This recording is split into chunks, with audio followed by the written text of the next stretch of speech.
Hi friends, welcome to my channel Sheetal's kitchen Gujarati. અને આજે હું બનાવવા જઈ રહી છું ભજીયા કે આપણે કહીએ પકોડા, કંઈ પણ. વરસાદની મોસમ ચાલી રહી છે અને બરાબર સારો એવો વરસાદ પડી રહ્યો છે, ત્યારે ભજીયા કે પકોડા ખાવાનું મન થાય એ સ્વાભાવિક છે. તો આજે હું તમારી સાથે એકદમ પોચા અને જાળીદાર એવા ગોટાની રેસીપી શેર કરવાની છું. તો મિત્રો, રેસીપી વિડીયો એન્ડ સુધી જરૂરથી જોજો. પોચા અને જાળીદાર ભજીયા બનાવવા માટે અહીંયા મેં 1 થી 1.5 કપ જેટલો ચણાનો ઝીણો લોટ લઈ લીધો છે, જે લીસું બેસન આવે છે તે. અને તેમાં મેં જરૂર મુજબ પાણી ઉમેરી અને આ રીતે લગભગ 10 થી 12 મિનિટ જેવું ફેટી અને બેટરને એકદમ સ્મૂથ એવું બનાવી લીધું છે. અને કન્સિસ્ટન્સી આપણે આ રીતે રીબનની જેમ પડે તેવી રાખવાની છે. હવે ભજીયામાં મસાલા કરવા માટે અહીંયા મેં 1 ચમચી જેટલા સૂકા ધાણા, 1 ચમચી જેટલા કાળા મરી, ધાણા અને મરીને આપણે અધકચરા એવા વાટી અને ભજીયાનું જે આપણે બેટર બનાવ્યું છે તેમાં ઉમેરી લઈશું. તો આ ભજીયાની ખાસ વાત એ છે કે તેમાં વધારે પડતા મસાલા નથી આવતા, તે છતાં પણ ખૂબ જ ટેસ્ટી એવા લાગે છે. હવે અહીંયા મેં એક મીડિયમ સાઇઝની ડુંગળીને એકદમ ઝીણી એવી ચોપ કરી લીધી છે. તો તેને આપણે સારી રીતે છૂટી પાડી અને ભજીયાના બેટરમાં ઉમેરી લઈશું. સાથે 2 લીલા મરચાંને એકદમ ઝીણા ટુકડામાં સમારીને ઉમેરી લીધા છે. એક મીડિયમ સાઇઝના બટેટાને આ રીતે મેં છીણી અને ધોઈ લીધું હતું, તો તે ઉમેરી લીધું છે. સાથે 1 વાટકી જેટલા આપણે લીલા ધાણા ઉમેરીશું અને સ્વાદ પ્રમાણે મીઠું ઉમેરી બધી જ વસ્તુને આપણે ભજીયાના બેટરમાં મિક્સ કરી લઈશું.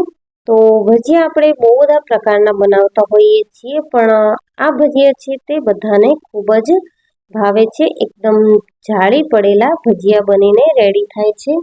તો આ રીતે આપણે બધી જ વસ્તુને બેટરમાં મિક્સ કરી લઈશું અને સારી રીતે બધી જ વસ્તુ મિક્સ થઈ જાય ત્યારબાદ આપણે ભજીયાને તળવા માટે તેલ ગરમ મૂકવાનું છે. તો અહીંયા મેં બધી જ વસ્તુ સારી રીતે મિક્સ કરી લીધી છે અને હવે આપણે ભજીયાનું જે બેટર બનાવ્યું છે તેમાં 1 મોટી ચમચી જેટલું ગરમ તેલ ઉમેરીશું. ગરમ તેલ ઉમેરવાથી ભજીયા છે તે એકદમ સોફ્ટ એવા બનીને રેડી થશે. જો તમે ઠંડુ તેલ ઉમેરશો તો ભજીયા સોફ્ટ નહીં થાય, તો ધ્યાન રાખવાનું કે ગરમ જ તેલ ઉમેરો. અને હવે એક નાની ચપટી જેટલો ખાવાનો સોડા ઉમેર્યો છે. સોડાને એક્ટિવ કરવા માટે સોડાની ઉપર જ આપણે અડધા લીંબુનો રસ નિતારી લઈશું. તો આ રીતે સોડા એક્ટિવ થઈ ગયા છે અને બેટર પણ સારું એવું ફૂલી ગયું છે. તો મેં ચણાનો લોટ અને પાણી મિક્સ કરીને લગભગ 15 મિનિટ જેવું ફેટ્યું હતું, જેના કારણે બેટરમાં હવાના કણ ભરાય અને ગોટા છે તે જાળીદાર બનીને રેડી થશે.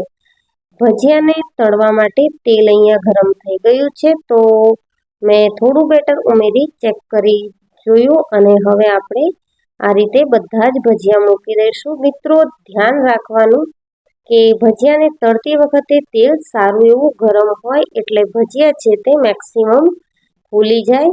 જો તમે થોડું પણ ઠંડુ તેલ હશે અને ભજીયાનું બેટર ઉમેરશો તો તે ભજીયા જોઈએ તેટલા ફૂલશે નહીં અને જાળી પણ ઓછી પડશે. તો આ રીતે મેં એક વખતમાં આ થાય તેટલા ભજીયા ઉમેરી લીધા છે અને 2 મિનિટ જેવું થવા દઈ અને પછી આપણે જાળીની મદદથી આ રીતે પલટાવી લઈશું. તો લગભગ 7 થી 8 મિનિટ જેટલો સમય આપણે ગોટાનો એક ગાણ ઉતારવામાં થશે. તો આ રીતે આપણે બધા જ ગોટાને પલટાવી અને સારી રીતે તળી લેવાના છે અને ચેક કરી જોવાનું કે સોફ્ટ એવા બન્યા છે કે નહીં. તો અહીંયા પરફેક્ટ સોફ્ટ એવા ભજીયા કે ગોટા આપણા બનીને રેડી થઈ ગયા છે. તો તળાઈ ગયેલા ગોટાને આપણે અલગથી પ્લેટમાં કાઢી લઈશું. હવે અહીંયા ભજીયા સાથે ખાવા માટે મેં મરચાં તળી લીધા છે. તો આજકાલ માર્કેટમાં ફ્રેશ લીલા મરચાં આ રીતના મળે છે, જે ખાવામાં ઓછા તીખા હોય છે. તો અહીંયા મેં બધા જ મરચાં તળી લીધા છે અને મરચાં ઉપર થોડું એવું મીઠું સ્પ્રેડ કરી લીધું છે, એટલે ગોટા સાથે એ મરચાં ખાવાની ખૂબ જ મજા આવશે. બાકીનું આપણું જે ગોટાનું ખીરું બચ્યું છે તેને પણ આપણે આ રીતે તળી લઈશું. તો બધા જ ગોટા આપણા તળાઈને રેડી થઈ ગયા છે. તો વરસતા વરસાદના ઠંડા મોસમમાં ચા સાથે ખાવાની મજા પડે એવા એકદમ પોચા અને જાળીદાર એવા ભજીયા આપણા બનીને રેડી છે. તો તેને આપણે સર્વિંગ પ્લેટમાં લઈ લઈશું. આ ભજીયા તમારે ચટણી સાથે ખાવા હોય તો તમે ચટણી બનાવી શકો છો અને એમ જ ખૂબ જ સારા લાગે છે.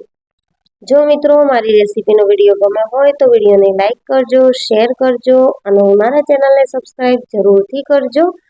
અને આવી જ નવી નવી રેસીપીઓ માટે બેલ આઇકન બટનને પ્રેસ કરજો, એટલે બધી જ રેસીપીની નોટિફિકેશન સૌથી પહેલાં તમને મળશે.